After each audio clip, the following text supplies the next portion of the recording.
Today is known as Blue Monday. I say it with a smile, but it is apparently the most depressing day of the year. We're just into January and a lot of people are feeling some financial stress. The bills are coming in, maybe you can't take that vacation that you feel like everybody else is taking, and maybe you've already broken some financial New Year's resolutions. So it can leave you feeling down. What can you do? Well, joining us now is Pamela Meagher, and she's a licensed insolvency expert with MNP. So Pamela, what are some of the time of year specific financial problems you hear about right now?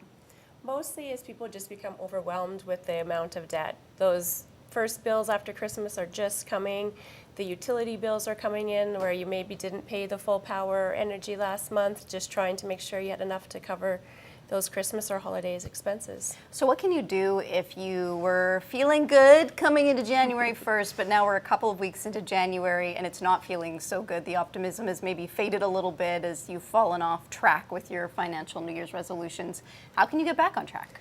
My biggest advice to everybody is don't be afraid. It's kind of the fear of the unknown. So really tackle those debts. Make sure you open all the bills, look at the line of credits, overdrafts, the utilities, as I mentioned, and of course those credit cards. Get those numbers down, write them down, and sometimes just making sure you know what's due when, how much you have to pay. That'll just add to your confidence. It's like, okay, I've got this. Now I need to develop a plan. You'll feel some more control if you're documenting it and you at least know where you're at, even if the picture isn't entirely rosy. That's right, exactly. Just knowing what you need to do, developing that plan, and setting out a payment schedule, as well as personal goals towards meeting those. So I want to have this bill taken care of before Mother's Day. Then I want to do this one by that. Incurring debt can happen fairly quickly, but paying it off does take time, and that's okay. Just look at those high interest ones and start working. That's the practical application of it. Do you have any advice around willpower? Because I think for people when it is this time of year and lots of folks are going on vacation and maybe someone can't afford that and feels like, well, maybe I should go in debt because I'd like to go feel good on a vacation, or I'd like to make myself feel better by going to buy something. How do you keep saying no and staying inside of the financial constraints, which aren't always as exciting as spending money? Yeah, so sometimes those are difficult decisions because you do see a lot of your friends or family taking off on those vacations. But know that having the discipline to get through the time and not have those spends, that's where we find most people have the most guilt, is around those. I need to spend for entertainment purposes. There's a lot of guilt surrounding that after the fact. So if you could get through that, keep yourself disciplined, as hard as it may be, you will feel way better about your finances, and then you'll just feel more confident with your money as well, knowing that even when it got tough, I made that decision. Could you speak a little bit to the younger folks, late teens, early 20s? They're thinking about paying off that student debt. They would like to do holidays. They'd like to buy a house. They'd like to buy a car.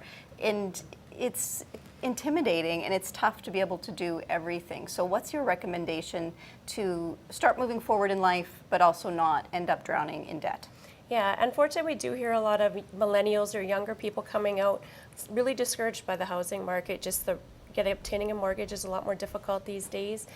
Education can be expensive. And then they obtain a vehicle loan to get a good quality vehicle to go to school.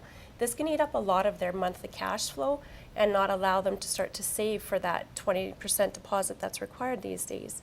So really consider when you're purchasing that secured stuff, so anything financed to a lender, really consider that. Like, think 5 years down the road, where do you want to be so that you do have the cash flow to create a bit of that deposit. There is lending out there that can help you with some of those deposits, but when you have all your cash flow tied up in vehicle payments and loan payments, you don't have the ability to save. So although the shiny new car is great, it may deter purchasing of a home. So maybe consider buying a good used vehicle, get that down, and then you'll have that cash flow to be able to make those purchases. Thanks for your advice today, Pamela. You're welcome. Thank you so much for having me. Pamela Meagher is a licensed insolvency expert with MNP.